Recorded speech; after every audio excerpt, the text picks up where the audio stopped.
Hello, everyone, adventurers, space explorers, and wastrels. I'm Caedo Genesis. This is the PIPCAST 3000, a bi-weekly podcast every other Sunday, 10 a.m. Pacific, where we talk about Bethesda-oriented topics and gaming news. Not in that order, the other way around. I'm joined by my co-host, BADCompanySarge. Hello there. And today, we're doing a little news catch-up because last episode we had William Strife on. Great to have him on. And we were talking about the Starfield Direct and all the things we saw during the Summer Games Fest. It was a lot, really. So we're playing a little bit of news catch-up, so there's actually quite a bit of news topics this time. But our topic is another wonderful The Gamer article. This one about the 15 most powerful builds in Fallout 4. Spotted this one because it's in Sarge's wheelhouse. So this might be a fun system. We can go over like how we're going to rate them and stuff like that. So every episode almost every episode, we get a comment of the cast, a comment from the last episode. And Sarge, would you take that one, please? Yep, so we have /Kyubi, maybe? I think so. Says, I'm not buying anything from Bethesda till I know the game works. Not going to waste my money on something like the FO76 fiasco. Let's see the game come out first. And that general sentiment, I think, is sensible. Yeah. Wait until the game is out before you buy it. Yep. Totally That's fair. always a smart thing to do. And justified. Sarge and I, we just want something besides Skyrim. Like, that's kind of what's keeping us together right now is... Please, for the love of God, something not Skyrim. Mm-hmm. Because, like, that's... I mean, largely what audiences come to my channel for, too, still. But people keep asking you to do more Skyrim stuff, too, it looks like. Oh, yeah, I mean, I explicitly say, I'm not doing any more Skyrim builds. And people are like, but what if you did some Skyrim builds? No! On top of the 70-odd ones you already have? The 75 proper Skyrim builds I have. Just a couple. Yeah, just this is more of Sarge's life that it doesn't seem like he wants to continue shoveling the remainder of his soul into. So we're doing it based on the assumption that, like, regardless of how it comes out, similar to 76, regardless of how it comes out, we're gonna make content on it. So I think we're a bit of it. I don't like using the word exception because I'm not exceptional. Just a good practice to have.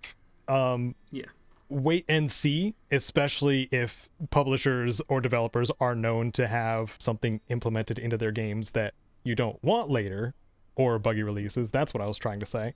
Because 76 was that for me too. Like it had a crap launch, and also like it started adding the microtransaction-y stuff that I really, really, really didn't like, and it was a sign of like, okay, I'm out of here. When it came to making content on it, anyway. Yeah. Please have Starfield come out in a working state. That's what we want. That would be very nice. Speaking of people not shutting up about Skyrim, right, Sarge? Oh, right. Oh, that was... Yes, sorry. That was me handing you the I didn't realise that was a full handover. So, Gamerant is a website. Yes, it is. We can say that about them. Mm-hmm. That I think is allowed. And that they won't shut up about Skyrim. And the reason I found this was through the Saved You a Click video games Twitter account originally, which posted like a screenshot of Skyrim player with thousands of hours makes underwater discovery, where the person found vampire fish, which is an anniversary edition thing, because they're playing on anniversary edition, and the fishing or special edition with the free upgrade. Or special edition with a free upgrade. Yep. Yeah. It's still confusing to this day to people. Yep. So I just wanted to clarify that really quick. It's all confusing. But special edition got a free upgrade, which was for Creation Club things, including the fishing. But anniversary edition obviously also comes with that. So both special edition and anniversary have fishing. But this article was Skyrim News, which is vampire fish exist in the game. and a person on Reddit just found them. Yeah. That's the story. Yep, that's the story. And I've also linked the Skyrim tag, and at the time of recording, the latest article, How the Elder Scrolls Vampire Lore May Impact Hammerfell in the Elder Scrolls 6. You know what, that's not a terrible one, that was 13 hours ago. I can understand making that. If you're a big Elder Scrolls fan, you've got like a bit of an opinions take on it. Fine. You know what, no problem with that. One day ago, Skyrim, How to Cure Rock Joint. Oh, God. Yep. There are multiple ways to cure the Dragonlord of rock joint disease. Full of his... All diseases are cured in the same way. You pray at a shrine, you take a potion, eat a hawk feather. I think Gamerant is trying just ridiculously hard to get that SEO out for search. Like they're like, to come up with their topic, they just go to Google and they're just like, in Skyrim, how do I, and then let it autofill and make that a topic. Like, yeah, that's a method that you can use to your advantage, by the way, but like this is like the lowest possible bar of like content that you can make. It's so bad. Oh God, Gamerant, do better. It's ridiculous, but they seem to post 2 to 3 Skyrim articles a day. Mm-hmm. Like, I'm scrolling a long way and we're still on the same week, and like, some of the stuff is, oh, okay, this is just something which is Skyrim involved, like the Mount Rushmore of open world games explained, which is just someone talking about open world games. Fair enough having Skyrim in there. Mm-hmm. But then there's like Skyrim How to Make Gold Fast, which is just a guide for Skyrim which came out less than a week ago. Skyrim How to Make Ingots from Ore. I wonder how that's done. The picture's literally a smelter. They've done the entire thing there. That's the guide. You use a smelter. Maybe they can give locations of smelters. Like, this is... I wonder if they're gonna bring up Golden Hills Plantation in the Gold Fast one.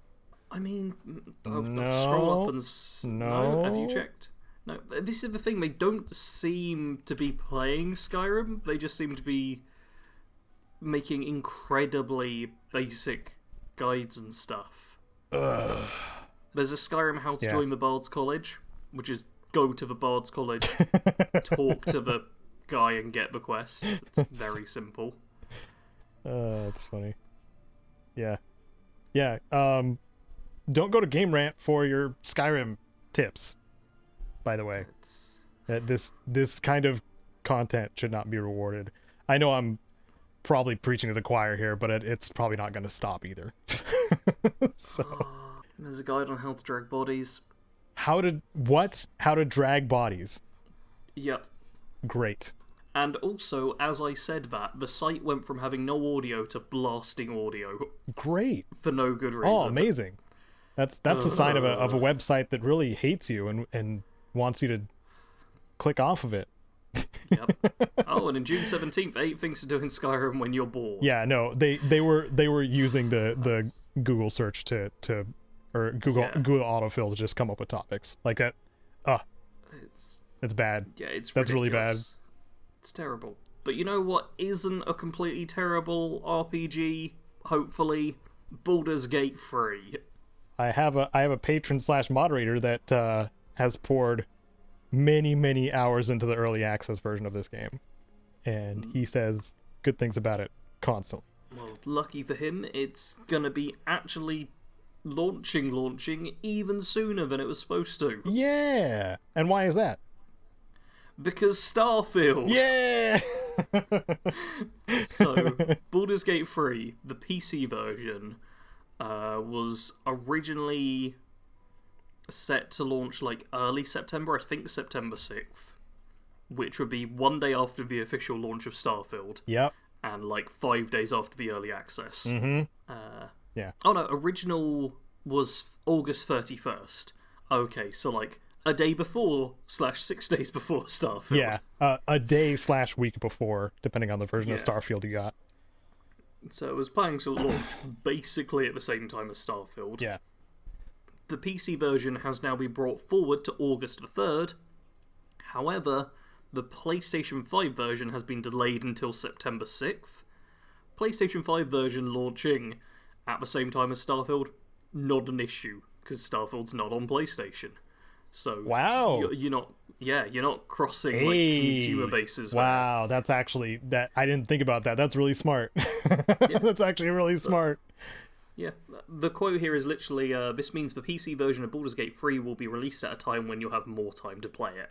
They are being quite upfront that it's just like, yeah, there's a game coming out and we'd rather not launch at the exact same time.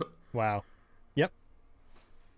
Yeah. And I'm sure there's plenty of crossover between people who would want to play both of these games as well. Yeah. I mean, yeah, me and they are both RPGs. Yeah. I love like Divinity Original Sin 2 is so much fun to play co-op, and this Baldur's Gate 3 is also a co-op game that I'll probably be playing with Kite and Dakuba at some point. Shout out to Dakuba, who is the person I mentioned earlier who geeks out about this game. But hey, good news, you get a bit more time in which to play Baldur's Gate before Starfield is out. Yeah. And then after you've got bored of Starfield in a few months because you took a month off work just to play it constantly and realised that that's not a good way to play games, you can play the Fallout 4 mod, Fallout London, which has been delayed. We've just got a release sandwich going on right here. Yeah, this was one that was due in Q3 of this year, which Prilla Dog, the Fallout London project lead. I always find it so funny that when you get like news articles talking to mod authors versus like devs and game publishers and stuff, you get like normal name versus XXX Skullkiller 470 or whatever. It's great. But yeah, they've just said that like initially we had hoped for it to be in the third quarter, however a certain space game got delayed and is now scheduled to come out around the same time we had planned. So they're now going for Q4, which is like October, November, December. End of the year, basically. Yeah. Well, they could delay it further and just convert it to Starfield. That'll work great. Oh, God. London. That'd probably take a lot of work. I mean, we've not got it on the news thing, but Sky Oblivion I've seen in the news cycle again. Oh, yeah. It's only in like 2025 it's due to come out now. Yep. And they're very... I'm sure it definitely will. In the grand scheme, like, they are very close. Like, they do like, really good, like, draw-ups of, like, the progress they've made versus what they have to do still. Yeah. Yeah, and they're close. They're, like, super close. So... It just takes a couple of years because they're mod authors and they're working for free. In a couple of years, I might believe that it will come out that year. But for now, I'm just like, yeah. Starfield has delayed stuff, but other things have happened as well. They have. Yeah. Including the Steam Deck apparently selling out, according to this store page I'm looking at. Oh, dang. Oh no, but I didn't want to buy one. What am I going to do now? Yeah, so... the Steam Deck during the Steam Summer Sale is on. Yay. Goodbye wallet. But also the during the summer sale, I think the Steam Deck is on a 20% discount. 10, 15 or 20% depending on the 10 storage sorry. size you're Yeah, getting. 20% for the 512. Yeah. Which is probably what you would want to go for anyway.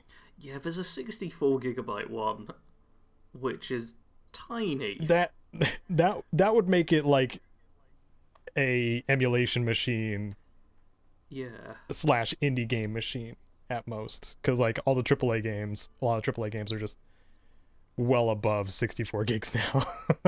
Yep. That's a very small amount to have, especially seeing as you never get the actual amounts that it lists. There's always a bit for like systems and storage, and we're just not going to give you this bit just in case. Yep. Yeah.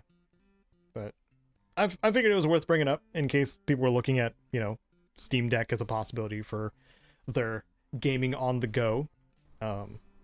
Yeah, this is a time to check it out if you're thinking about it. And also Steam Summer Sale. To check your wish list, see if there's something you can put in your library that you'll never play. I'm clicking on my wish list now, like... Tainted Grail Fall of Avalon's 20% off. That's kinda nice. Biomutant's 50% off. That's a good amount. And so Whoopass Immortal Death is 50% off. That game was so disappointing to me at the end. Oh. Yeah. I think I talked about it many episodes ago at this point. I mean, in fact, Biomutant, Silver Pass, and Tainted Grail are games that either you or Jared have kind of pushed me away from. Yeah, there's a lot of. It was a good time to check. A lot of options, but like I'm good. Like I've got plenty of stuff to play that I don't. Oh, yeah. And we'll get into that when in the what we're doing, playing, where we gone section. Mm-hmm. Hey Sarge, you told me about a cool trick that you wanted me to see you do. Oh yeah, it's a gnarly kickflip, dude. It's so radical, man.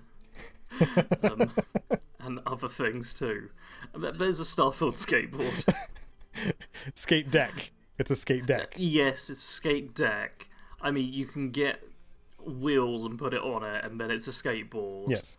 Like, fine. Wheels not included, I guess. Actually, does it come with wheels? Nope. No, or add your own wheels. Yep. I mean, that feels a bit of a rip-off. It's $75. $75 for the board only. Yeah. So, but my skateboard was probably like a $5 or something. Like I wonder what brings, like, some of the merch is questionable in in the Bethesda store. And this is one of those that is kind of questionable to me. Like is this something that would sell to a lot of gamers? I mean, gamers and skateboarders are not, mutually exclusive from each other. But the amount of skate shops that I see in places where skating is, fairly popular, people just go there. Yeah. Because a specialized shop, you can get, all of the stuff to, make an actual skateboard out of the skate deck while you're there. Yeah. We've got quite a few skaters around here. We've apparently got, like, the biggest underground skate park within a certain region. Whoa! Nearish by to where I am. That sounds sick and gnar, dude. It's so gnar. But yeah, like, I can't imagine any of them going for that, because the boards always get, like, messed up anyway. Mm-hmm. If you're, like, really into skating, you're probably not using it just as transport. Yeah. And if you're doing tricks on it, then the board's getting damaged. So, that pretty Starfield design, which honestly I don't like the design, just is going to be kind of messed up. So, if you want a $75 board that you probably want to hang on your wall if you want it to stay intact, it's in the Bethesda store. We're not doing very good at being Bethesda fanboys right now, Sarge. I mean, people always like, oh, you're such a Bethesda shill, Sarge. And it's because I like playing some of their games. It's like, oh, the bar's apparently very low. Yeah. Wait, say that a Bethesda game is good, and then we can be Bethesda fanboys. Yeah. What was that third-party merch that we gave a lot of flack to because it was mostly paper? Wasn't there something like that too? I can't remember what it was, but it's ringing a bell. Like they made like a special, like, Vault Boy iconic lunch. Yeah, I mean, it's I don't remember what it was. It's in a previous recording. If you want to know what it is, just go and listen to every episode of the PIPCAST. Yeah. There's only 112. Yeah. That's like... It won't take very long. Yeah. That's like... It's barely 10 days of constant listening. And it's funny because, like, a lot of it is invalid at this point, except for the topic that we cover. Anyway, skate deck. If you're a skater, I don't know, consider it, I guess. Hey, you know how you could use a skate deck? As a weapon. Skateboards are painful. They damage a lot of shins. Yes. You will destroy shins with the Starfield branded skateboard. Somebody who designs weapons for Starfield, Dane Olds, did an interview on the Bethesda side and talked about his role in Bethesda Studios. He's in a senior position for the first project, or the first time senior position during Starfield's development, but joined around the time the Shivering Isles came out in Oblivion. Yeah. So this guy has been like in it and like wanted to be a game developer as soon as he saw Doom, like way back in the day. But one of the things that I found very interesting is when we get towards the bottom, he drops a couple of things that are in Starfield, at least at current, that he was working on and enjoyed playing around with and stuff like that as a weapons creator specialist man. And he brought up, and I tweeted him, haven't gotten a reply yet. He brought up something called the Razorback, which is a 6-shot revolver that uses exotic 7.5 millimeter white hot rounds that he uses when he wants to be a space cowboy. So that ended up turning my tweet into a question as to whether or not we'll see whether or not this is a unique, or if it's a common item called the Razorback, or it's a legendary with a name on it. That's the question I sent to him, and I'm hoping to get an answer because that's one of the things that's still up in the air for Starfield that we don't really know. Is there going to be uniques? At the very least, is there going to be something Daedric artifact like that is like, blessed by the ancient aliens or whatever, weapons that you can only get in one place or in one way, that are handcrafted instead of generated garbage. So this has been like an ongoing thing. Like at this point, if you've listened to PIPCAST a lot, me, Sarge, and several of our guests at this point have said, legendary system is too much. Like it's not good if you want something handcrafted and unique to build out the world more. It's a looter shooter system that is kind of out of control in Fallout 4, and was and still is to an extent in 76. But they've improved that a little bit by adding the they've uniques. Improved it, but they've also added more variables. They've added more variables, but they've also added those uniques that are unlockable through a specific task or scoreboard thing or something like that, which does improve it a little bit because you know how to get the thing and you can just go get it. I'm hoping for more of the handcrafted stuff, at the very least, like that system, like we got the Cold Shoulder in 76 last season, which is a like freezing double barrel shotgun that's got a unique like effect around it where it's like there's like mist coming off of it because it's so cold, and it just looks cool, pun intended.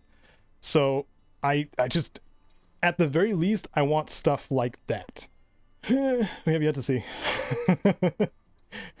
If too much is procedural, it's going to be hard to there'll be stuff I can make guides on, but it'll start to be really difficult to make guides on certain things, especially since we're going to be full on pioneering this. Like I don't think there's going to be an official strategy guide, so I think we're either going to have to wait until the creation or the GEC or whatever they call the creation, the modding tools after the fact, until those come out and people are just going through with console commands and stuff like that, figuring stuff out. Like that's how we're going to find out like where the loot is, what it is, and whether it's part of the game kind of thing. It's going to be bonkers. I don't know if I'm excited or scared. You can be both. I'm scared excited. I'm less scared. Like character builds and challenge runs I can do pretty much no matter what with what I've seen. Yeah, thankfully those were shown. Yeah. And the shipbuilding thing too. Like I could get into that. Yep. I could be down with the shipbuilding and the outpost building. That looks pretty straightforward to make stuff on. We will just have to wait and see, unfortunately. Yeah, please answer me on Twitter, Dane Olds. You're great. I really hope that you added that special flair. I really hope you designed a lot of uniques. Me too. I mean, he did make the Mace of Molag Bal, which is one of the best Daedric artifacts. That's like in the Skyrim, little sliver of hope that I see in the article. Like, we know he has designed unique things in the past. So I just want that to be true for Starfield too. Yeah. Or at least him delegating to other people on his team to do so. Yeah. Speaking of randomly generated stuff, something that's not so random is the Blue Moon update, or sorry, once in a Blue Moon update for Fallout 76. That's the new season.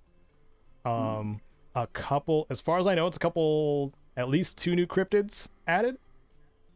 Which is Woof Woof. the Woof Woof and the turtle. Yeah. I think. And I like that they're kind of sticking with the theme that they started with, which was, you know, there's a lot of unknowns here in Appalachia and stuff like that, and then they become like the urban myths become like legitimate enemies in the game, or bosses even. And I think that's freaking cool. I'm glad they're continuing to be committed to making that kind of stuff. Unfortunately, I haven't really touched 76 except to go get the cold shoulder before the season switched over. So I haven't experienced this at all, but I've heard some good things, except when it came to PlayStation users. Oh. And the game crashing a lot and having performance issues and stuff like that. You know, standard Bethesda game things on PlayStation consoles. So if you're on PlayStation, good luck. If you're on PC or Xbox, have fun, I guess. I don't know. Yeah. I don't have much else to say. Like, we don't really play 76 much. No, I very briefly considered, like, oh, I should go back in. I don't care. Mm-hmm. Yeah, a lot of things change when you stop making content on something. Yeah, I mean, even with all the new stuff, there's very little that's entirely new for me to do. Mm-hmm. Like, it's go in, play a couple of events, chat to a new NPC, and like within an hour I've done the new stuff that's truly new, and I'm like, well, that wasn't worth like however big the download was. Yeah, it's a pretty big game at this point. 84.9 gigs is how big 76 is on my PC. It's a bit of chunk to it. Yeah, that's actually a little bit smaller than I was expecting for a game that's been out that long, that keeps adding stuff to it, especially a Bethesda game. So anyway, something else that's on Steam is people trying to make games with AI generated content. Man, what a topic. This one I'm gonna sit back and just let Oh Caedo no. go. Oh no, Sarge, I was actually hoping for your assistance so I don't rant too hard. No, we're having the rant time. We've made good progress on the rest of the new stuff. You can rant for... I'll cut you off at 5 minutes no matter what. Okay, I appreciate it That then. much I'll do. Okay, so AI has become a just... The description of it has broadened to an insane degree. Like everything that is procedural, everything that is programmed, everything that is like reliant on some form of algorithm, it's all AI now. So please know that going in when I start talking about this, that I'm focusing specifically on the AI generation, the AI generative software that creates assets by stripping from, you know, various like art assets that are public and stuff like that, usually without the consent of the artists. The problem is that since you can't prove like what copyrighted content has been stripped from like what artists' work, it's in that weird gray area that hasn't really been regulated yet.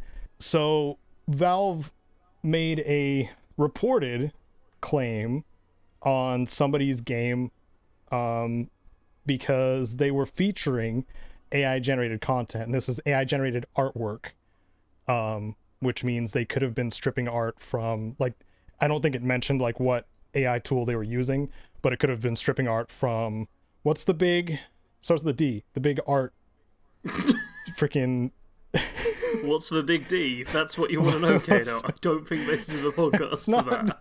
DeviantArt? Deviant, thank you. Good lord. There are a lot of big Ds on there, to be fair. There probably is. I don't go on DeviantArt very often, but I know that it is a big place where artists congregate to share their content. And I'm trying to form thoughts here, because like there's a lot of just anger towards these tools being designed by corporate entities for corporate entities to commodify, essentially stripping the human element from art by getting around the issue of copyright. Does that make sense? I hope that makes sense. I think so. So anyway, back to the actual topic.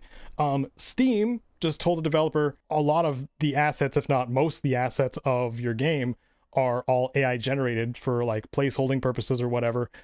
You can't list it until like those are removed and provably your own art. Very few, mind you, are used in a somewhat ethical way where artists can draw from their own stuff. Like, since it's their own content, they can feed all of their own art into this data set and be able to, you know, spit out things that are using, you know, their artwork. They have the ownership of that.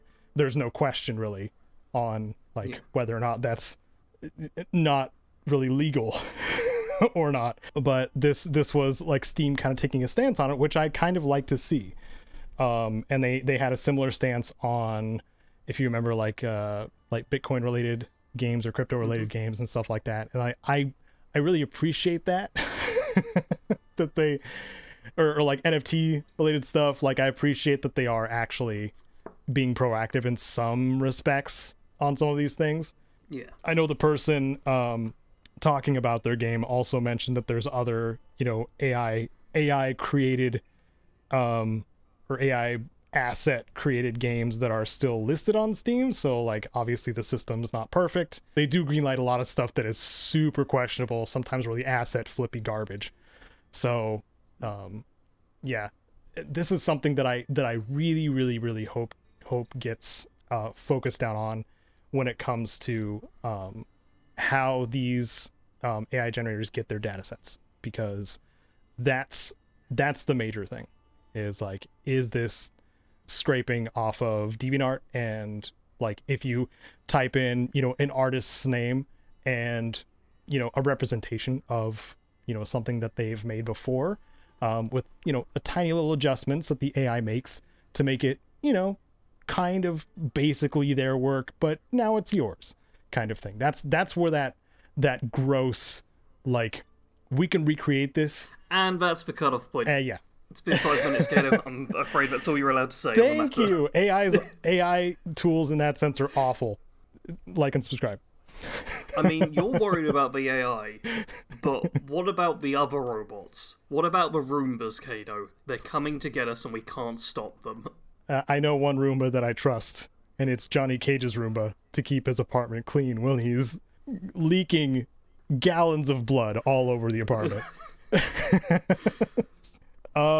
Polygon did a funny article. All these things are linked down below, by the way, for extra context. Like, I feel like at this point I've been making really generic statements about certain things and getting a little heated on stuff. So if you want, you know, the linky loos are down below. But yeah, Johnny Cage's Roomba in his level, I guess, in the MK1, I think it's the demo still. Probably. Like, it has been annoyingly meticulously programmed. Like, they have so much detail in the fight levels of this game, but it actually does vacuum up blood and stuff on the floor, and it can be kicked and has full physics and everything like that. So if it's going across, you know, the plane where you're fighting someone and one of you kicks it, like, it'll just fly across the room. And I think that's a great touch. It's turned into a fan favorite, like, immediately, just because of all the things that they're noticing that it can do. And yeah, I just think it's cool. A little bit of a lighter note. The MK1 devs are spending a ridiculous amount of time on certain aspects of the game, and it's getting noticed. And I'm glad. And I'm also glad that it's not like some microtransaction-y bullcrap that this article's featuring. Something that may be in development is a Blade Runner game. I don't believe you. Prove it. Show me a trailer or I won't believe you, Caedo. Well, linked below is a trailer to Blade Runner 2033 Labyrinth. It's a reveal trailer, so it is largely cinematic Blade Runner thing, but we don't know what it's going to be. I'm gonna bet a romance novel. That'd be great. That would actually be great. Like a dating sim? Yep. Nice. That's what they're called. Yeah, I think that'd be great. And this was shown during the Annapurna interactive like thing. I know, like, I didn't add it to the outline because I know you're already kind of overwhelmed by the stuff that was shown at Summer Games Fest, Sarge. So I didn't link that too, because Annapurna showed off like 10 games. I just picked this one out of it because I thought it was interesting, and I like playing games in dystopian futures for some reason. So there's another dystopia that we might be able to enjoy depending on what it is. Yay. Yay. Yeah, I mean, I don't like having there be basically nothing about it. Mm-hmm. Like, the Steam page is like, what are the tags actually? Adventure, exploration, 3D, cyberpunk, dystopian, futuristic, investigation, controller, story-rich, single player. Doesn't really. That give describes a lot away. of games. Yeah. Like, with what it's saying, like it could be. Since it's not action adventure, it says adventure, right? It could be a point and click, Just as adventure. or Yep. like a first person, like kind of that weird hybrid that like the King's Quest remakey thing kind of did. I don't know. Could be a full giant open world RPG. Yeah. That's possible. Yep. Could be a lot of things. It could be a spaceship game. Yeah. We don't know. It could make a like reference that the gamer talks about being in Fallout 4. Man, that transition was almost as bad as the gamer article. Which is? Oh, the gamer article we're looking at today are the 15 most powerful builds in Fallout 4. Yeah. Ranked. So let's just see if they've put them in the right order. Yeah. Yeah. So before we go in, Sarge, I may ask you to do the like intro paragraph because I know you don't do those very often. Don't know if we need intro But paragraphs. also, 15 builds. But also, and how do you want to rank them? Or How rate, good or bad they are. rate them. Like, hey, Just say good or bad. I know builds. Okay. I mean, we can give like a rating out of 10. Okay. Like if this is good, depending on how specific they are with the builds as well. We'll have to read the builds for me to see. Because if it's just like, oh, you can play like a build with a gun. Yeah. So That's while we rate it, like best is 5 Nuka-Colas out of 5. okay. Worst is 1 Nuka-Cola. 1 empty Nuka-Cola. Oh. Yeah. One empty Nuka-Cola that's missing the bottle cap. Yeah. Yeah. So there's no value whatsoever besides shards of glass. Yeah, it's 2 glass. And 0.5 carry weight. I mean, come on, Yeah. that's not great. Alright. Well, apparently there are a lot of viable builds for Fallout 4, and which one's best for you largely depends on your preferred playstyle. And it's correct. The strongest builds focus on great perk synergies or utilising the best weapons in the game to pump out extreme levels of damage, one-shot enemies, or minimise the damage you take. Whether you're wanting to play a stealthy character, a melee berserker, or tank anything and everything in your suit of power armor, these are often heralded as the strongest builds throughout the Fallout fandom. And it was updated on June 15th by Quinton O'Connor saying the recent Starfield Direct seems to have 2 immediate effects. First and foremost, it's selling people on Starfield. Also, it's inspiring folks to return to other big Bethesda RPGs. Fallout 4, the team's most recent solo title, will no doubt see its fair share of returning fans. If our hunch is correct, a fair number of you may want to learn about optimal builds, and here they are. Was the update literally just that thing? So it shows up as more recent? So it's more relevant, yeah. At least they're kind of Okay. admitting it in that update. I mean, they're not admitting it, though. Because they're not actually saying, like... To me, it's implied, but it's implied, but people won't realise that. people won't realize it. The people who are reading these articles unironically will not realise that. Yeah. I mean, I like Caedo. helping people too by putting guides out, but I also like them getting views. I like people being smarter. Smarter and more discerning. Okay. Alright, Caedo, yeah, I think you should take number 15. I think number 15 might fit with my archetype that I play a little bit. Yep. Number 15 is the Chem Warrior. Have you ever taken out a Raider stronghold? Better question, have you ever taken out a Raider stronghold on Buff Jet? Many players simply don't bother exploring the performance-enhancing chems because they don't want to deal with their character becoming dependent on them. With Deathclaw Gauntlets or Furious Power Fist, a Buff Jet or Psycho Jet enhanced character can wade into slowed enemy groups like Quicksilver. The battle is generally over with only a few shots fired. This build works best if the chem-resistant perk has reached its second rank. I think second rank is immunity to... like addiction? Right. Rank 2, you gain complete immunity to chem addiction. Yep. Yeah. All the positives with no downside.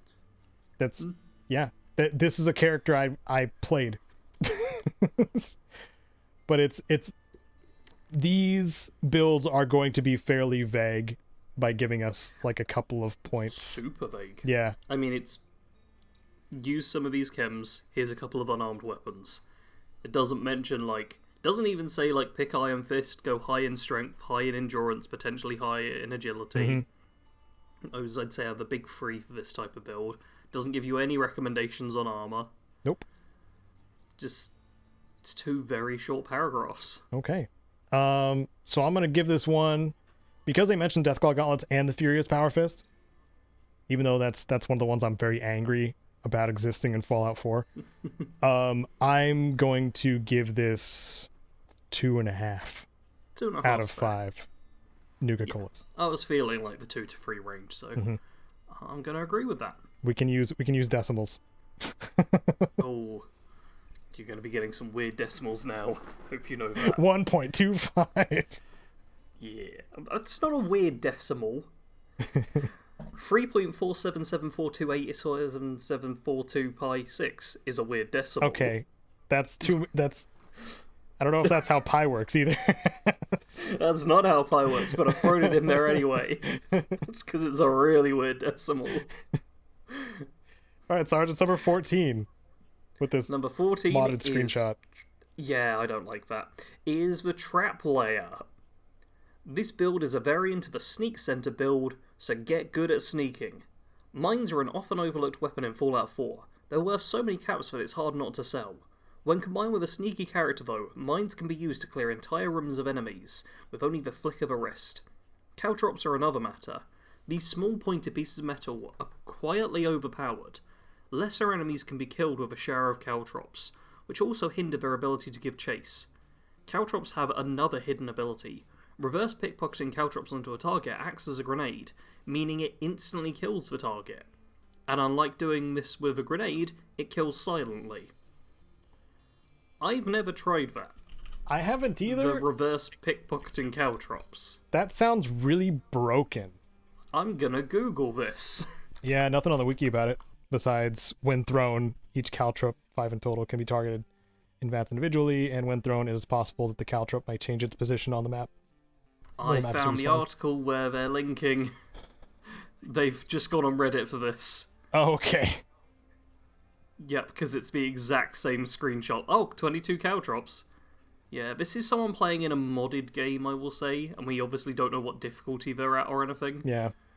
And they're going up against a standard super mutant.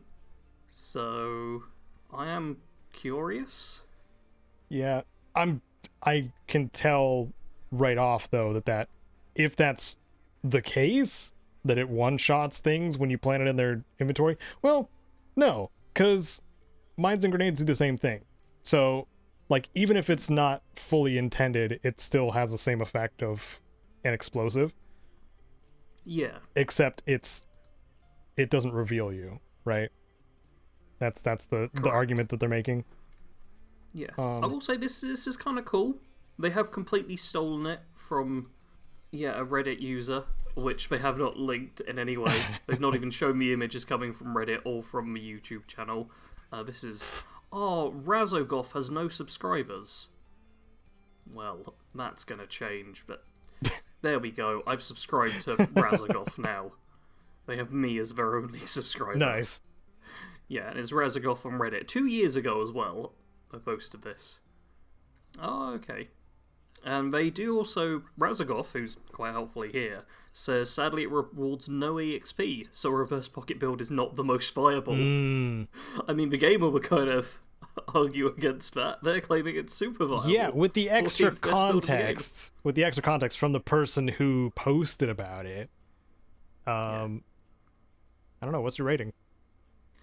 I think I want to give this one a 3. But no XP.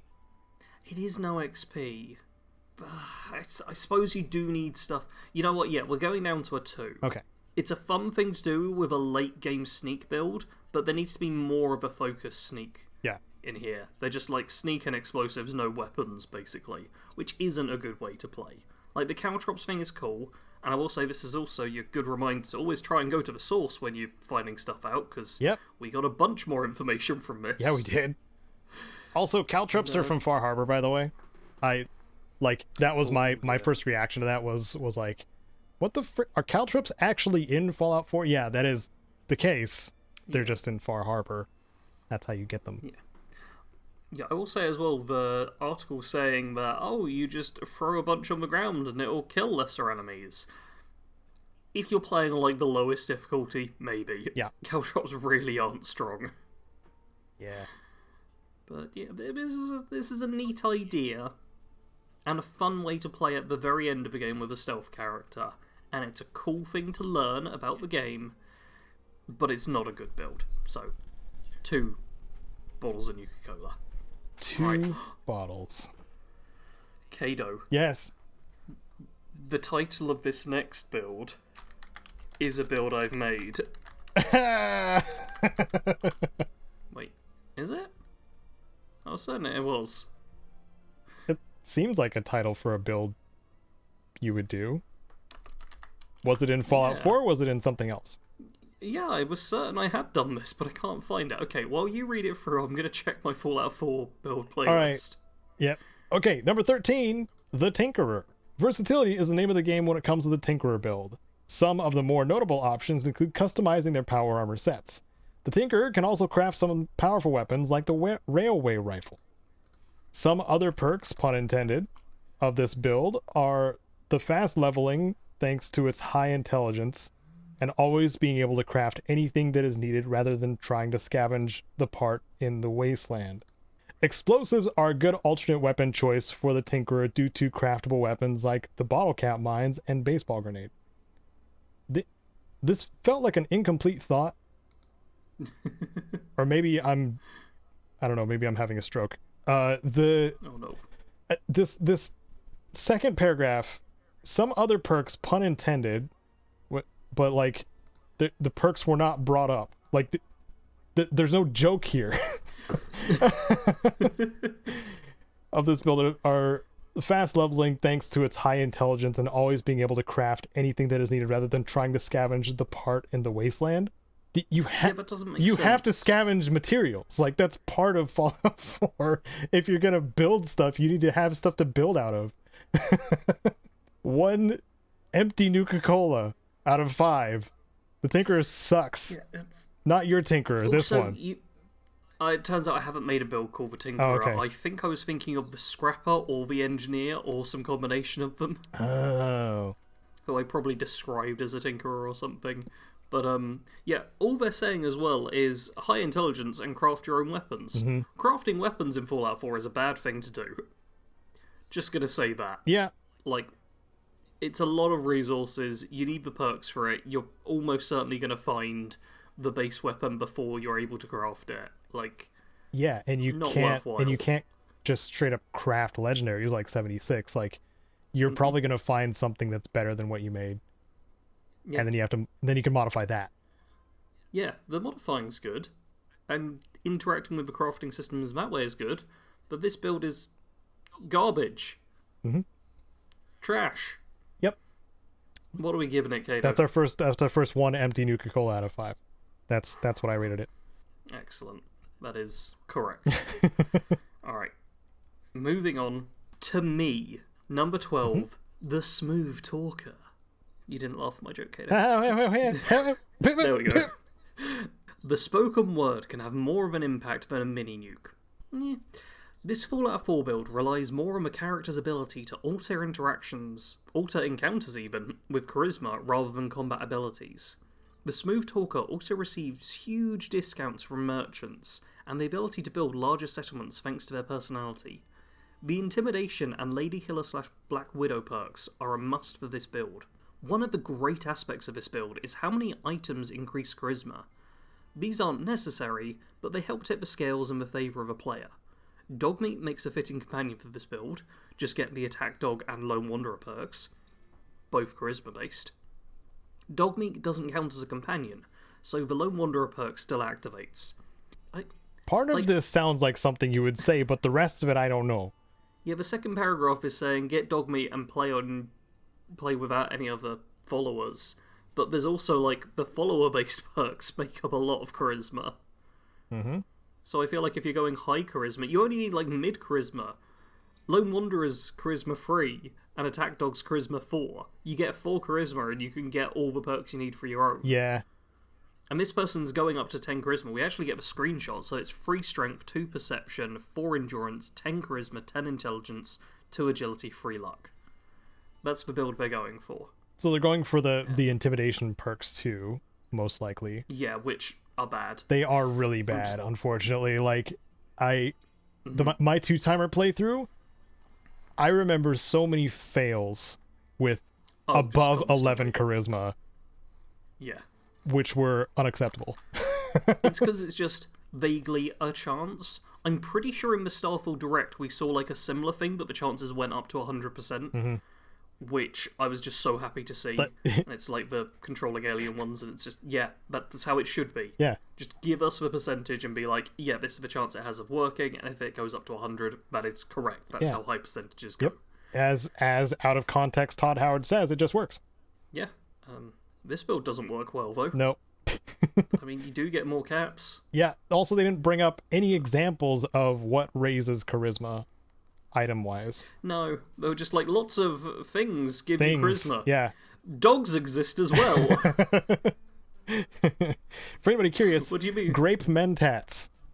Use them if your charisma build. Is it Reginald's suit / Agatha's dress? Am I getting the names right there? I think, yeah, I'm pretty sure that's a charisma based. They're the +3 charisma ones. And you should probably mention the railroad and how you can, like, armor them out, right? Because I think you can. The ballistic weave thing? Yeah, ballistic weave. I think so. It's been a very long time. It has been. I have a guide with this gear too, with Reginald's suit and the other one. I forgot the name. Yeah. Agatha's dress. Agatha's dress. Thank you. But it's been a really long time since I played Fallout 4, and I feel kind of bad. Charisma's not great in Fallout 4. No, unfortunately. I'm just gonna say it. No, you're right. You're right. I wish it was better. It's not. It's often a dump stat in the Fallout games. Because I'm thinking, was it one of Will's old videos, William Strafe, who was like, charisma doesn't stop bullets? Maybe. I don't know. I feel like there was a Fallout 3 guide I watched with that, and it might have been one of his. Annoyingly, we've come to it this week rather than last week where I could have asked him. But anyway, that build also sucks. Yeah. I kind of want to rate it higher than the Tinkerer, but not by much. 1.5. Maybe, I was going to say 1 Nuka-Cola, which is intact. Oh, that's one that's not empty. And yeah, full Nuka-Cola with the bottle cap. Okay. So, you know. So like a 1.2 out of 5 or something like that. Okay. 1.2 then. Yeah. Okay. 11. Demolitions Expert. This is getting into my realm a little bit more too. The Demolitions Expert is all about using explosives to obliterate enemies. Wielding a heavy weapon that deals explosive damage like the Fat Man or missile launcher, the player plans... What? Wielding a heavy weapon that deals explosive damage like the Fat Man or missile launcher, the player plans their attack by laying down mines and choke points, then raining death from afar with a gun or grenades, and turn the enemy into a fine mist. This could have done with like an extra comma or a full stop somewhere in that this sentence. This sentence just doesn't make any sense at all. I mean, the final bit doesn't work. If they put like a comma off the missile launcher, it's like kind of making sense, but comma, the player plans their attack by... No, it's still... Like, I feel like there's just a missing chunk there between missile launcher and the player. Like, there needed to be just a full sentence. It's a pre-sentence that didn't reach maturity. Anyway, I gotta read the other paragraph too. You'll need a lot of strength to hold the big guns for the heavy gunner perk. Good perception is needed for demolition expert, which is what this build is based on. The high agility for sneak to place mines is handy. Gun nut is helpful to modify weapons, and Scrounger will help you find the ammo and grenades you need. Just try not to blow yourself up. Alright, credit where it's due. That is listing a bunch of perks which do work in that and build. The strength attribute. And perception. Mentions perception as well, and agility, which is saying is the top 3. Yeah. Gun nut needs a bit of intelligence, but it's only a couple of points, so I'm not going to be too harsh on them for not mentioning that gun nut's in intelligence. I want to give this one a 4. If the first paragraph wasn't so awful, like I would give it a 5. Like even if we had just the second paragraph, like that would still be better than trying to read the first one. It doesn't really mention too much specific equipment. Not sure if they'd really put it up to a 5 without the armor and stuff as well. It says Fat Man and Missile Launcher, even though it's showing the broadsider, yeah. Yeah, it's solid. This is actually like, someone mentions this and you're like, yep, I know the build, I can work from here. Cool. Yeah. Number 10 is the Sharpshooter. Sarge. Yeah. The Sharpshooter is the master sniper, taking down enemies with carefully placed headshots from miles away with a modified hunting rifle. You want high intelligence to get gun nut, which allows you to modify your rifle and give you access to suppressors and scopes. A high agility stat will give you sneak, ninja, and night person for stealth. And quick hands helps you reload faster in case you miss too many times. The only reason this build doesn't rank higher is that you're at a disadvantage in close quarters or inside buildings. Alright, I need to check something real quick. Because where did they say? Yeah. They said agility for night person, and yeah, I was pretty certain perception is night person. Yeah, that's a perception one. It's perception 6. Yeah, I didn't even catch that. And it's also, it just gives you extra intelligence and perception. It does give you night vision when sneaking, I guess, at rank 2. But, yeah, night person isn't that useful. No, not really. But I wonder if there was something else they were meaning. Like, sneak and ninja, yeah, those are the main 2. They mention quick hands afterwards as well, don't they? Wait. Which is... Isn't there, like, contract killery type of one? Oh, yeah, Is that under agility? Where is it? I wish I had I'm my looking poster for up it and still. I don't see it. I've got the poster thingy here, and... Oh, it's Mr. Sandman. It's... Yeah, they used to do, like, the silencer image, but this time it's, yeah, Mr. Sandman, who's the knife on the sleeping person. That's one that's actually useful. Yeah, silence weapons deal with additional 15, 30... And that's under agility. 50% Maybe they damage. were thinking of that one. And said night person That would instead. make sense. Yeah, they got the wrong perk there. Yep. Also, I praised them in the last one for being like, oh, they got the specials and stuff right, and you know what, we don't really need to mention Gun Nut is in intelligence because it's solo down. Then instantly, high intelligence for Gun Nut. Yeah. Gun Nut's intelligence 3. It's one of the easiest bobbleheads to get as well. I'm wondering if they well, first of all, I wonder if they actually play Fallout 4, but also I wonder if they do play Fallout 4, if they really like going for like high XP gain types of situations. I mean, that's the standard way to play, so yeah, it makes sense. Yeah. I wonder if Idiot Savant is going to be mentioned at all. Because I love my Idiot Savant build, but that's a low intelligence. But it only gains from high intelligence too, so just lower chance. I do have a couple of issues. One is with this build, where they say the only reason the build doesn't rank higher is that you're at a disadvantage in close range or inside buildings. Use VATS with your sniper at close range. Yeah. Like, it's... yeah, it's... You use manual aiming at long range, because VATS will give you nothing. And at close range, because your accuracy on the weapon is so high, VATS will just give you 95%. Yeah. It's really straightforward. Yeah, if you're using a semi-auto rifle, like, you can have multiples. You can have... your super long range hunting rifle. You can also have, your combat rifle for mid to close range. Yeah. Or because shotguns also are by the rifleman Oh, perk, that's right. Which they didn't actually mention the rifleman perk, but yeah, shotgun sniper is just in case they're too close. He can shoot him in the face. Yeah. The other thing I was going to say as well is like super long distance doesn't work in Fallout 4. Mm-hmm. Like enemies just don't spawn in and stuff, and yeah, it's not great. Yeah. It's better than 76 though, which has ridiculous damage drop at range no matter your weapon. Yeah. Man, I still feel for you on that, Sarge. It's yeah, you need to shove a sniper into someone's mouth in order to get maximum damage. It's like you shoot them from across a room and it's half damage. Yeah. Fighting the Scorched Beast Queen, especially when she doesn't feel like coming near you, like it takes so long. Yeah, it's ridiculous. But Fallout 4 at least doesn't do that. It does give you the damage, but it doesn't make the enemies spawn in or show up at super long range. Which is why I always go for a medium scope. No point going for the long one. Yeah. But I kind of want to go 2.5 for this. 2.5. Because I feel like it's got good stuff. Like it talks about a modified hunting rifle, which is one of the best sniper type weapons. It mentions a few good perks, but it also makes mistakes. It gets agility. Like it's not terrible, but it's not good. So, you could say the sharpshooter is mid. It is mid, as the kids do say. Well, Caedo, it's another one for you. Yep. And you know how all of these are fitting for us and matched to us so well. Yep, completely true. Yep. I'm looking at a picture of a ghoul in character creation, clearly modded. Number 9, Freak of Nature.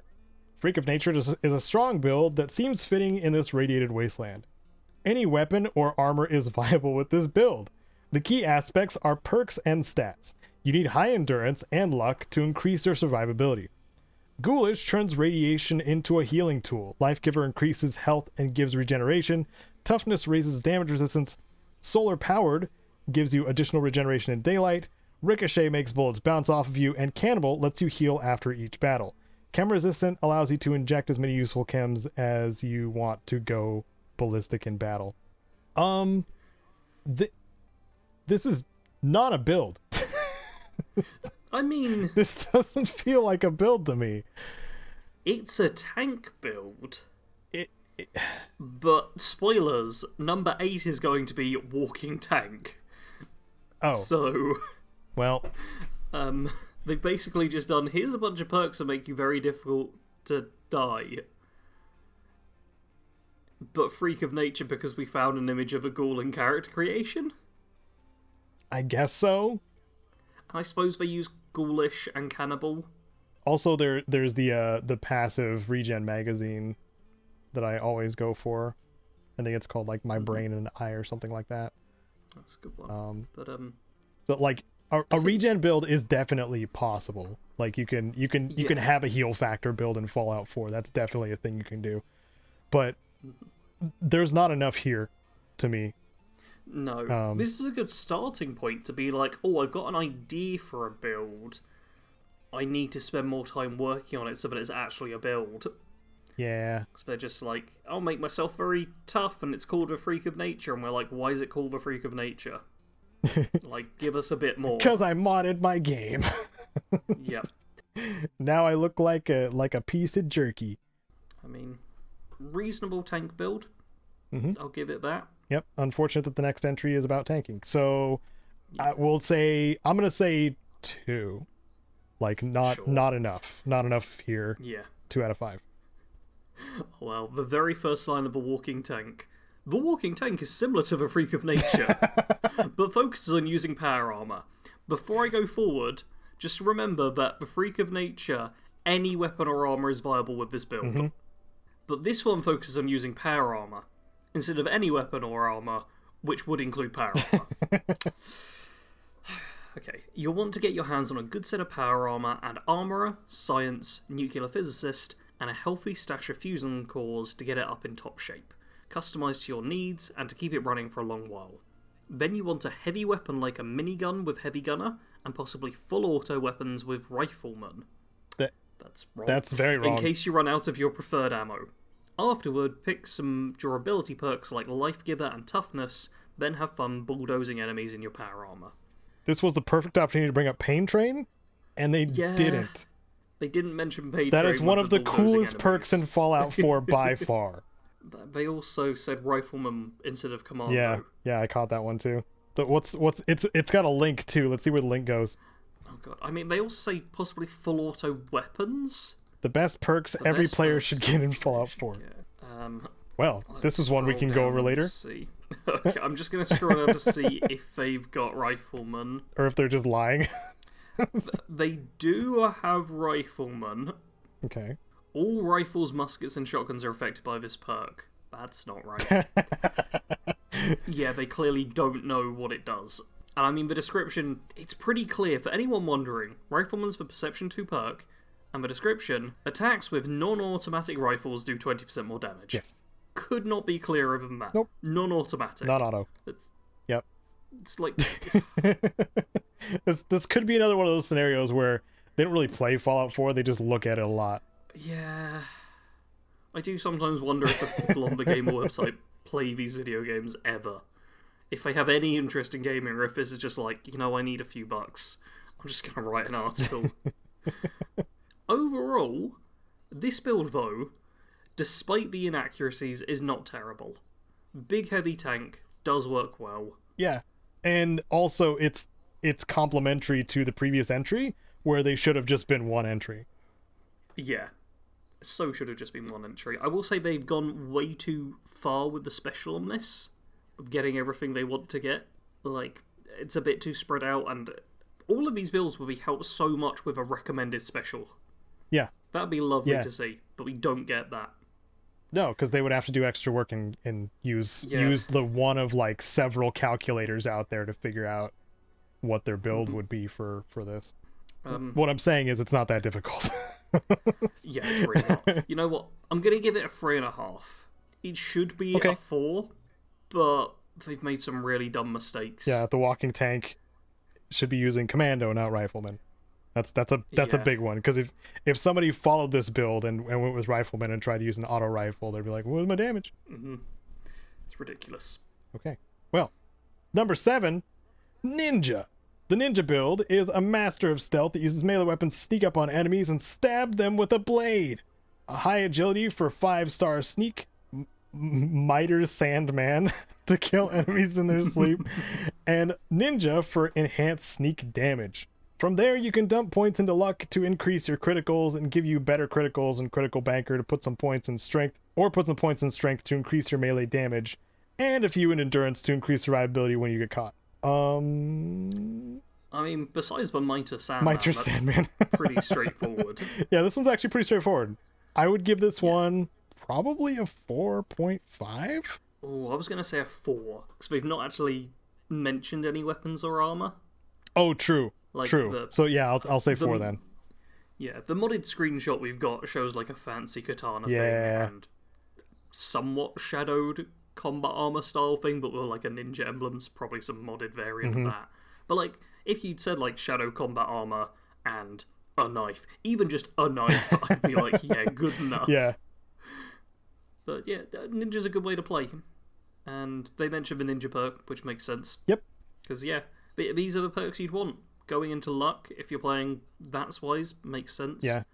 And did they mention... they didn't mention Blitz, did they? They didn't mention Blitz. My God. I was going to say, if you're going into luck as well, you probably want to go for Blitz. I think Blitz is agility. Is very good. Yeah, it is. But they've gone high agility already. Oh, okay. Which means they're probably able to get Blitz. Yeah. Or close to it. I don't know if I would rank Blitz the same as like Pain Train. Because Blitz is just a way of breaking a system in the game. Yeah. Blitz is overpowered. It's so absurd. Oh my... Okay, we've got to go on the Black Ops one now, because I've just read the first line of the second paragraph, and I need to get into it as quickly as possible. Let's do it. Okay. This build is similar to the Ninja build, but with one critical difference. Instead of using bladed weapons, you are fighting with either a semi-automatic rifle or a full auto outfitted with a suppressor to get stealth kills. It's a great build for rushing through buildings and close quarters quietly and efficiently. If your gun is automatic, get Commando. If it's semi-automatic, get Rifleman. What? High agility for sneak, moving target and ninja, good perception with night person, Gun Nut is needed to give yourself suppressors, then dump everything else into boosting your stealth, damage, or durability. Dude, can we talk about how really like Night Person. awful this punctuation is in this whole paragraph? I mean, what, there's 1, 2, 3, 4, 5... There's 5 commas and 1 semicolon in the first sentence of the second paragraph. Just throw every punctuation in there and hope for the best. Yeah. It's Sorry. it's a ridiculous That's the one thing that I punctuation. noticed was just like, this is a mess when it comes to punctuation. They can't decide if they're listing something or they're making full thoughts. This is a good build, though. Yeah. Yeah. It's a build archetype I've done before. I wouldn't use Night Person myself. They seem to really like it. Yeah, they keep But going back to Night Person. I'm wondering if it's another... Is it another Mr. Sandman thing? Is that generic, like, stealth kills, not just melee?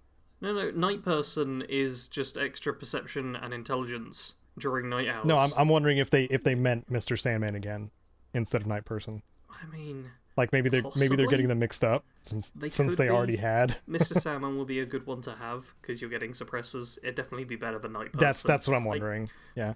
Yeah, I'm trying to think of. I must have used Night Person at one point on a build just for like a bit of role playing or whatever, but it's not a good perk. Yeah. It's kind of just like meh.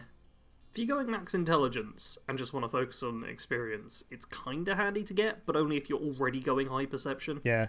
You know what build does work with a Night Person perk? The one where I roll the dice and they choose for me. Ah, yes. Yeah, when you're forced to get the Night Person perk, fine. When you have a choice of other perks, there's better to go Yeah, for. and the Explorer perk and the one that gives me more experience per kill in my 20s. It's sorry. I want to plug the Fallout 3 playthrough again because it's getting towards the end. It's actually it's been a tour. I'll say that. It has. With this build, though, you know what? It's good. I think it's another 4 out of 5 because they don't really mention any specific equipment.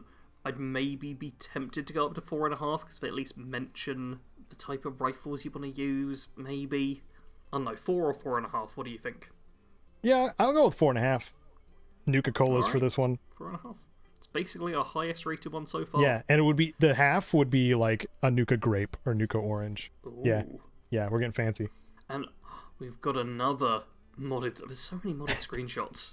I gotta be honest though, this ghoul looks freaking sick. Like not just ill, but really cool. Yeah, I will say this screenshot that we're seeing feels more reminiscent of 76 and Fallout. Yeah, because 4. of the labels. Yeah, there's the backpack as well that's going on. This outfit, I feel like there's something very similar to it in 76. You can't be a ghoul in that game, but yeah, you could definitely make this kind of setup in 76 quite easily. Yeah. But anyway, 5. go ahead Yes, and read out Death the Incarnate. Death Incarnate is all about using VATS to its full potential. Perception, agility, and luck are your key stats. Better criticals, critical banker, Grim Reaper sprint, 4-leaf clover, action boy / girl, gun fu, concentrated fire, and mysterious stranger are all key VATS perks.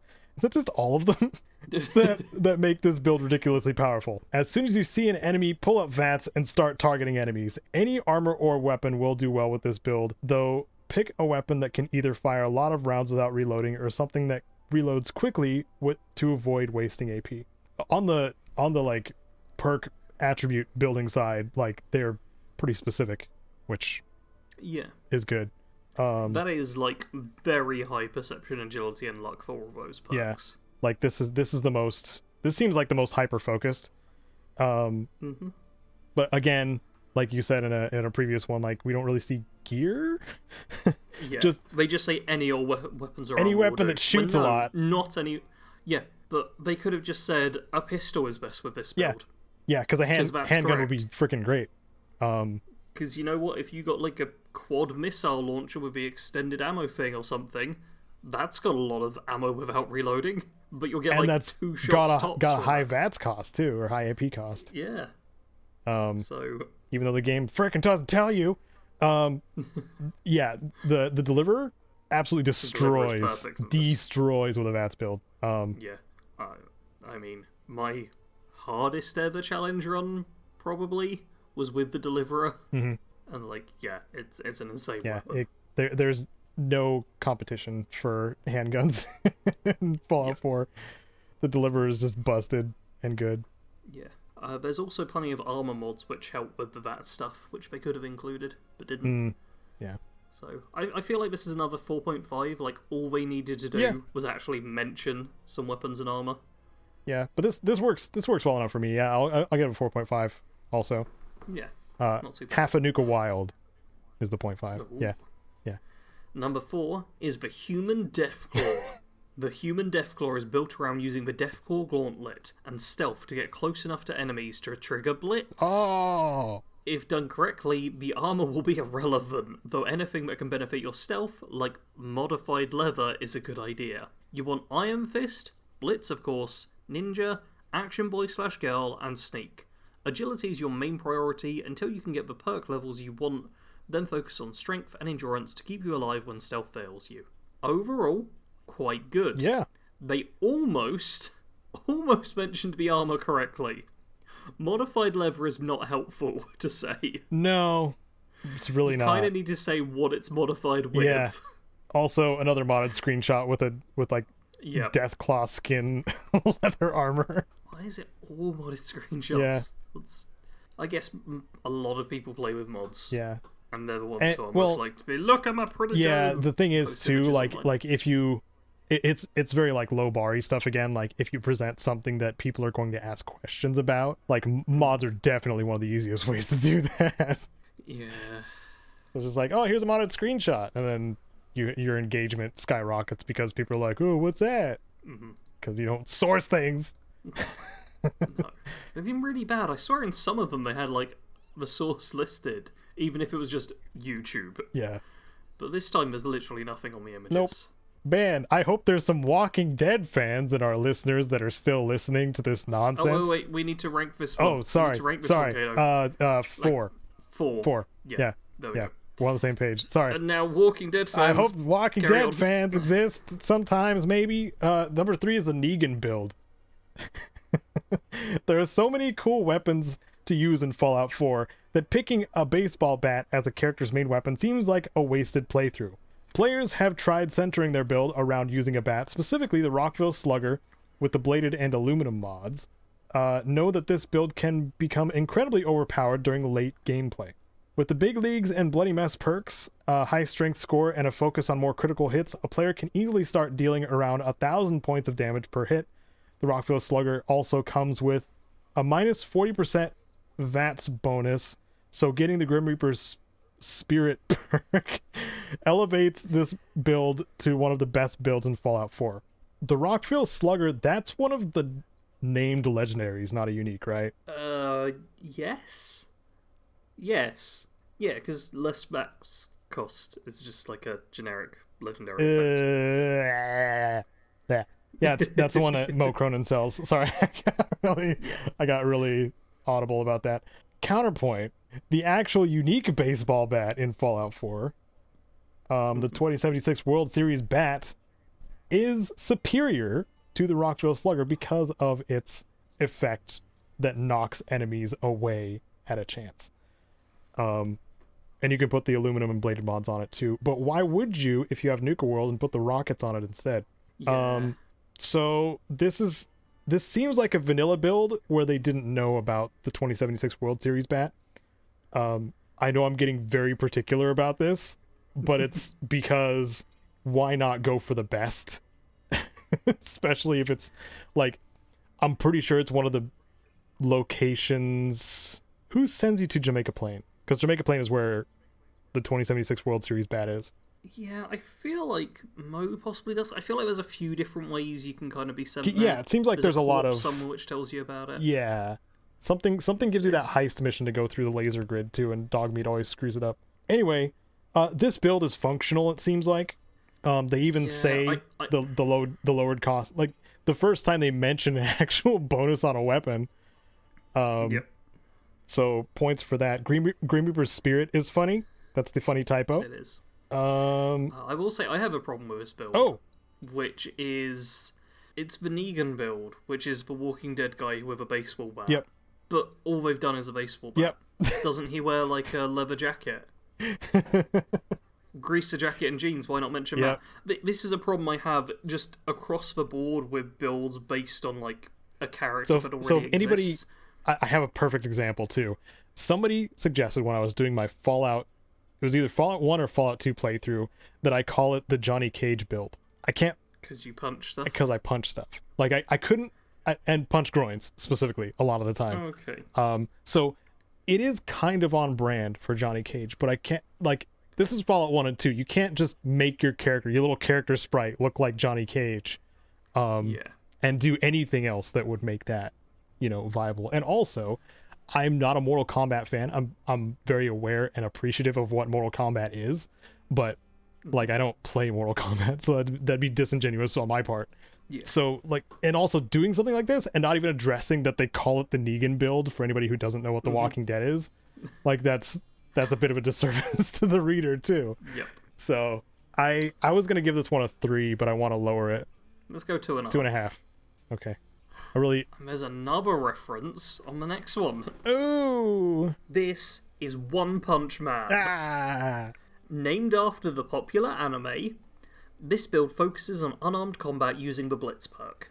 You want a lot of strength and agility to give you Rooted, Blitz, Iron Fist, Moving Target, Action Boy / Girl. The weapon you want is the Power Fist, as it benefits from unarmed base perks like Iron Fist and sees its damage go up with higher strength. It's also a good idea to raise your critical hit damage to further milk more DPS from your punches. With enough levels, you can trigger Blitz to teleport to your enemies and take many foes down in one punch.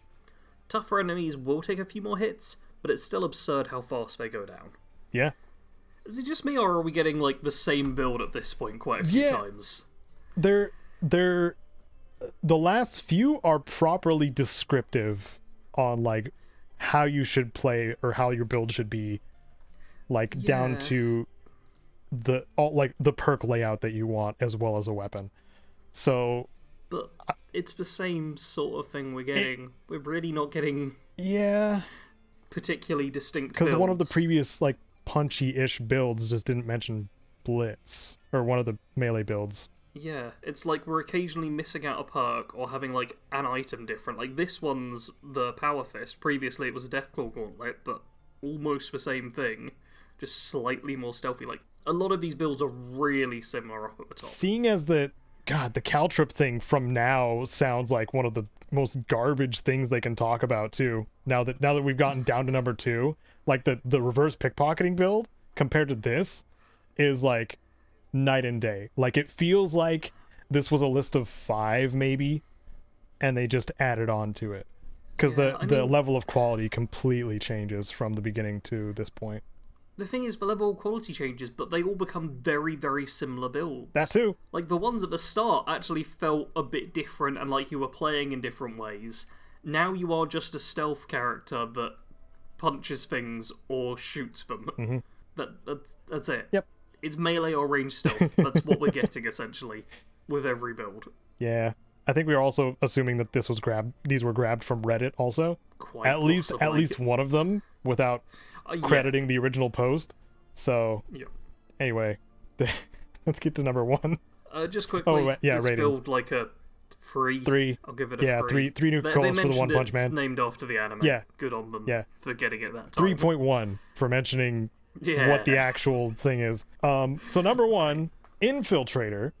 Held up as the strongest possible Fallout 4 build among scores of fans, the Infiltrator is designed to take advantage of the deliver pistol in VATS to drop enemies. Agility and luck are critical, and a few points in whatever you need for essential perks. What? Oh. Sneak, ninja, and lockpick will help you get to areas and get the drop on your enemies. Action Boy / Go for AP regen. Gunslinger raises damage. Gun Nut gives you suppressors. And Mr. Sandman, they spelled it right, is nice for sleeping targets. Later on, focus on critical damage. Sneak attack your first target with VATS. Then just start blowing apart heads and limbs in slow motion. So this is Death Incarnate, but they actually mention what weapon you need. Yeah, pretty much. Yeah. Yep. To me, like, my brain is kind of mush right now, so like these kind of all melted together a little bit on like specializations and stuff like that, because a lot of them are using the same perks too. We've basically looked at 2 different builds, and they just change the weapon. Mm-hmm. It's stealth ranged, stealth melee, and they're just changing up the weapon. That's all they're really doing with these builds. Yeah. I mean, I guess they're being specific and giving them names, but it's one of the things that I don't like about the whole build scene. How people will be like, hey, can you make this exact same build but change one tiny element? And I'm like, why would I make that a whole new thing? And this is what they're doing. Oh, here. yeah. That's a huge unnecessary amount of effort. The cool thing about builds is you can swap things out without the permission from the build maker. Yeah, it's very easy to do. I don't mean to step on your toes, Sarge, but I don't think that's a dramatic thing to say. Like, oh, you should tailor builds to fit your needs. Yeah. Swap out even back to my original like character creation guide, because that's the only time you'll really see me doing builds, is example ones. Is my character creation guide for Fallout 1 and 2. The example builds that I gave are viable, but people often suggest like changing out some of the tag skills, and I'm like, sure, yeah, do it. If it serves your playstyle better, do that, because like, yeah, I'm not the be all end all. You're the player. I'm just, helping you out, or trying to. Yep. I get so many comments of people asking for my permission to do things in games. It's ludicrous. Why? Because they're dumb. Have you met people? They're idiots. Listeners, please tell us if you're idiots. They won't be able to understand it. No, the ones that are listening right now are the ones that relate. Yeah, that was whatever this is. 15 quote most powerful builds in Fallout 4 ranked. Yep. And when you say most, I think what they meant to say was like a couple spread out to 15 items. A few interesting ideas, and that's about it.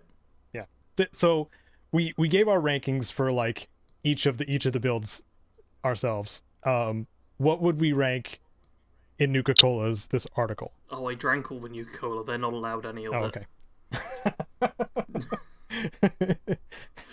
The disappointment of having no Nuka-Cola. That's the rating.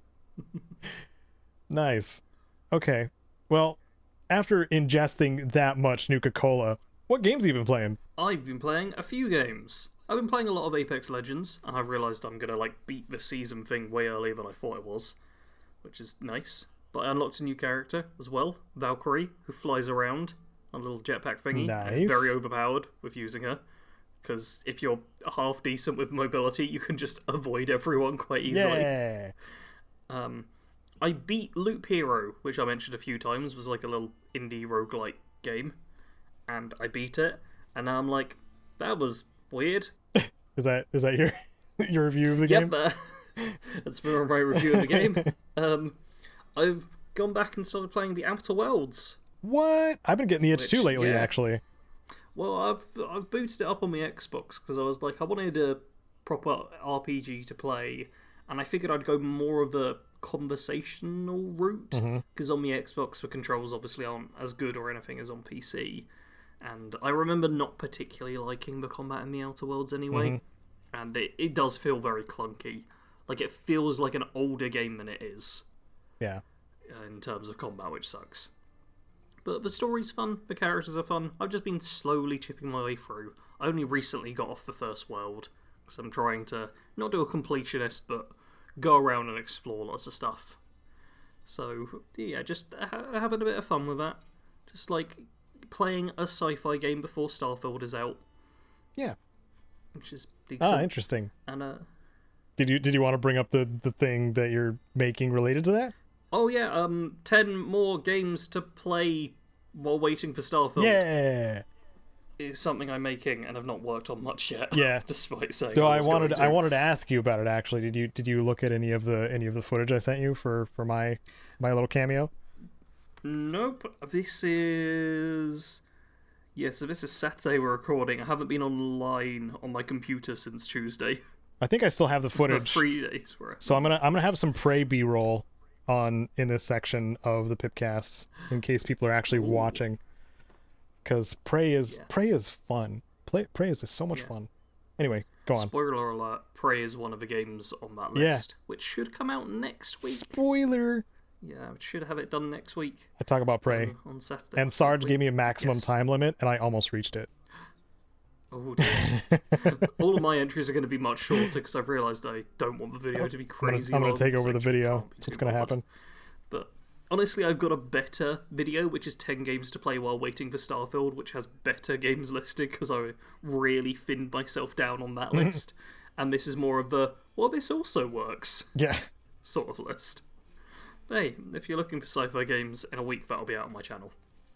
I haven't actually started working properly on that, though, because instead I watched the first half of the latest season of The Witcher. But they've done the thing where they release it in 2 halves. Yep. That's why I'm The waiting. second half comes out on the 27th. And I'm not going to go into spoilers, but the final episode of this half is almost an hour long. It's 50 minutes. And there's about 20 minutes of actual footage, it feels like. Oh. It does this thing where it basically flashes back to the conversation that was just had, goes through the entire conversation, adds one line, and then carries on.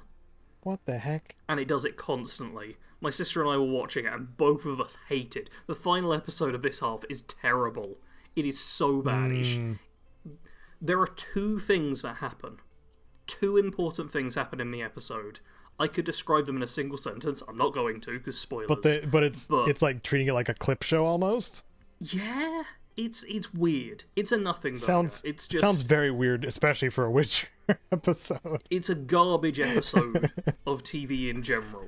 Like, it's just really bad. I'm looking forward to it, I guess. I don't know. Like I said, I'm gonna wait until the second half's wait out. until the 27th. Yeah. Because it also doesn't end on really a cliffhanger.